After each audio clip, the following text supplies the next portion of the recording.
આજે બનાવશું આપણે તીખા ગાંઠિયા. આમાં પહેલા આપણે ચણાનો લોટ નાખીશું, આમાં અજમા નાખીશું, હાથે સોળી નાખી એટલે સરસ થઈ જાય. આમાં સ્વાદ અનુસાર મીઠું નાખશું, આમાં મરીનો ભૂકો નાખશું અને તીખું મરચું નાખશું. હવે આપણે આની અંદર અન્નધારાનું સિંગ તેલ નાખીશું. હવે આ બધી વસ્તુને મિક્સ કરી અને લોટ બાંધી લઈશું. પહેલા મિક્સ કરી દઈશું.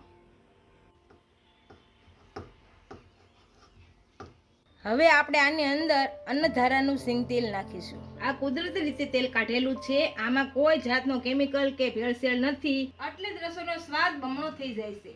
તો તમે પણ એકવાર જરૂરથી ટ્રાય કરજો અન્નધારા સિંગ તેલ. હવે આપણે ગાંઠિયા પાડવાના હંચાની અંદર લોટ ભરી લઈશું.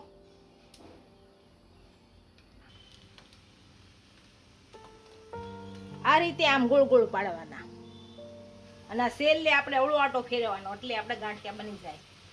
આપણા ગાંઠિયા એક બાજુ સારી રીતના તળાઈ ગયા છે અને બીજી બાજુ ફેરવી લેશું. આપણા ગાંઠિયા સારી રીતના તળાઈ ગયા છે અને હવે કાઢી લઈશું.